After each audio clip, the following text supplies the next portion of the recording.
ನಮಸ್ಕಾರ ವೀಕ್ಷಕರೇ, ನೀವು ನೋಡ್ತಾ ಇದ್ರೆ VD35 ನ್ಯೂಸ್. ನಾನು ನಿಮ್ಮ ವಿಶ್ವ ಗಾಯಕ್ವಾಡ್. ವೀಕ್ಷಕರೇ, ಕರ್ನಾಟಕ ಸರ್ಕಾರಿ ನೌಕರಸ್ಥರು ಒಂದು ವೇಳೆ ಅವರ ವೈಯಕ್ತಿಕ ಹಣವನ್ನು ಉಪಯೋಗಿಸಿ ತಮ್ಮ ಒಂದು ಕಚೇರಿಗೆ ರಿಪೇರಿ ಮಾಡೋದಾಗಲಿ, ಬಣ್ಣ ಹಚ್ಚುವುದಾಗಲಿ, ಒಂದು ವೇಳೆ ಈ ತರ ಒಂದು ಕಾನೂನದಲ್ಲಿ ಇರ್ತಿತ್ತಂದ್ರೆ ಇಂದಿನ ದಿನಗಳಲ್ಲಿ ನಮ್ಮ ಕರ್ನಾಟಕ ಒಂದು ಬಂಗಾರದ ಗಣಿ ಆಗ್ತಾ ಇತ್ತು.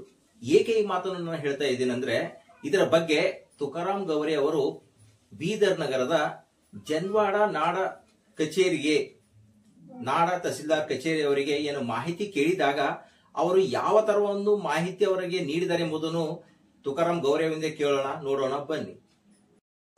ಕರ್ನಾಟಕ ಸರ್ಕಾರಿ ನೌಕರರ ನಡವಳಿಕೆ ನಿಯಮಗಳು 2021 ನಿಯಮ 3 ಉಪಖಂಡ ಮತ್ತು ಪ್ರಕಾರ ನೌಕರರು ತಮ್ಮ ವೈಯಕ್ತಿಕ ಹಣವನ್ನು ಬಳಸಿ ಸರ್ಕಾರಿ ಕಚೇರಿಗೆ ಬಣ್ಣ ಹಚ್ಚುವುದು ಅಥವಾ ರಿಪೇರಿ ಮಾಡುವುದು ನಿರ್ಬಂಧಿತ. ಇದರಿಂದ ಸರ್ಕಾರದ ಪ್ರಕ್ರಿಯೆ, ಹಣಕಾಸು ನಿಯಮಗಳು ಮತ್ತು ಲೆಕ್ಕ ಪರಿಶೋಧನೆ ಉಲ್ಲಂಘನೆಯಾಗುತ್ತದೆ.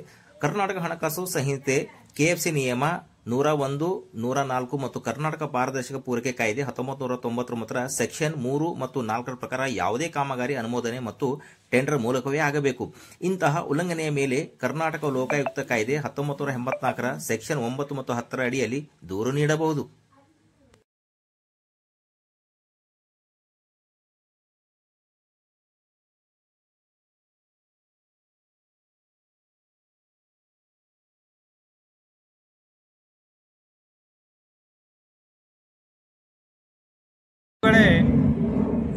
ಈ ರಾಜ್ಯದಲ್ಲಿ ಏನೆಲ್ಲ ನಡೀತಾ ಇದೆ ಅಂತಕ್ಕಂಥದ್ದನ್ನ ಈ ಒಂದು ಜನ್ವಾಡ ನಾಡ ತಹಸೀಲ್ ಕಚೇರಿಯಿಂದ ಕಲಿಬೇಕಾಗಿದೆ. ತಾವು ನೋಡ್ತಕ್ಕಂತಹ ಈ ಒಂದು ಕಟ್ಟಡ ಬಹಳ ಹಳೆಯ ಕಾಲದ ಕಟ್ಟಡ. ಇದು ಸಂಪೂರ್ಣ ಶಿಥಿಲಾವಸ್ಥೆಗೆ ಬಂದಿತ್ತು. ಅಂತ ಸಂದರ್ಭದಲ್ಲಿ ಇಲ್ಲಿರ್ತಕ್ಕಂತಹ ನಾಡ ತಹಸೀಲ್ದಾರ್ ಸರ್ಕಾರಕ್ಕೆ ಒಂದು ಅರ್ಜಿಯನ್ನು ಬರಬೇಕಾಗಿತ್ತು. ನಾವು ಕೂಡ್ತಕ್ಕಂಥ ಕಚೇರಿ ಸಂಪೂರ್ಣ ಬೀಳ್ತಕ್ಕಂತಹ ಹಂತಕ್ಕೆ ಬಂದಿದೆ. ನಾವು ಸಿಬ್ಬಂದಿಗಳಿಗೆ ಇದು ಸೇಫ್ ಅಲ್ಲ, ಇದು ದುರಸ್ತಿ ಮಾಡಿಕೊಡಿ ಅಂತೇಳಿ ಸರ್ಕಾರಕ್ಕೆ ಮನವಿ ಮಾಡಬೇಕಾಗಿತ್ತು. ಆದರೆ ಇಲ್ಲಿರ್ತಕ್ಕಂಥ ನಾಡ ತಹಸೀಲ್ದಾರ್ ಅವರು ನೀಡಿರುವ ಮಾಹಿತಿಯ ಪ್ರಕಾರ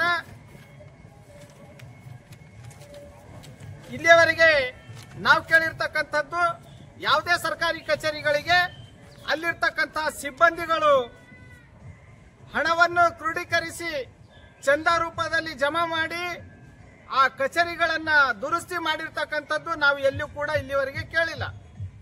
ಆದರೆ ಇದೊಂದು ಹೊಸ ವಿಷಯ ಇಲ್ಲಿ ಕೇಳಲಿಕ್ಕೆ ಬರ್ತಾ ಇದೆ. ಇಲ್ಲಿ ಮಾಹಿತಿ ಹಕ್ಕು ಅಧಿನಿಯಮದಡಿ ನಾನು ಕೇಳಿದಾಗ ಇವರು ಮಾಹಿತಿ ಕೊಡ್ತಾರೆ. ಇಲ್ಲಿರ್ತಕ್ಕಂತಹ ಎಲ್ಲಾ ಸಿಬ್ಬಂದಿಗಳು ಸೇರ್ಕೊಂಡು ನಾವು ಪ್ರತಿಯೊಬ್ಬರು ತಲಾ ಇಂತಿಂತಿಷ್ಟು ದುಡ್ಡು ಹಾಕಿ ನಾವು ಈ ಒಂದು ಕಟ್ಟಡಕ್ಕೆ ಸುಣ್ಣ ಬಣ್ಣ ಮಾಡಿ ರಿಪೇರಿ ಮಾಡಿದ್ದೇವೆ ಅಂತೇಳಿ ಇವರು ನನಗೆ ಮಾಹಿತಿ ಕೊಡ್ತಾರೆ.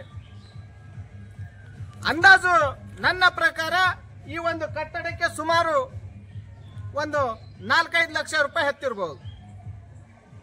ಒಂದು 4-5 ಲಕ್ಷ ರೂಪಾಯಿ ಇವರು ಯಾವ ರೀತಿ ಜಮಾ ಮಾಡಿದವರು, ಸಿಬ್ಬಂದಿಗಳು ಯಾರ್ಯಾರು ಎಷ್ಟೆಷ್ಟು ಕೊಟ್ಟಿರಿ, ಆಮೇಲೆ ಇದು ಬಿಲ್ಡಿಂಗ್ ರಿಪೇರಿ ಮಾಡ್ಲಿಕ್ಕೆ ಯಾವ ಗುತ್ತೇದಾರಿ ನೀವು ಟೆಂಡರ್ ಕೊಟ್ಟಿದ್ದೀರಿ ಅಥವಾ ನೀವೇ ಮಾಡಿದ್ದೀರೋ, ಗುತ್ತೇದಾರಿಗೆ ಕೊಟ್ಟಿರೋ, ಗುತ್ತೇದಾರ ಒಂದ್ ವೇಳೆ ಯಾವುದೇ ಅಂಗಡಿಯಿಂದ ಇದಕ್ಕೆ ಸುಣ್ಣ ಬಣ್ಣ ಯಾವುದೇ ಸಾಮಗ್ರಿಗಳನ್ನು ಖರೀದಿ ಮಾಡ್ಲಿಕ್ಕೆ ಇವತ್ತು GST ಬಿಲ್ ಇಲ್ಲದೆ ಯಾವುದು ಕೂಡ ಮಟೀರಿಯಲ್ ಖರೀದಿ ಆಗೋದಿಲ್ಲ.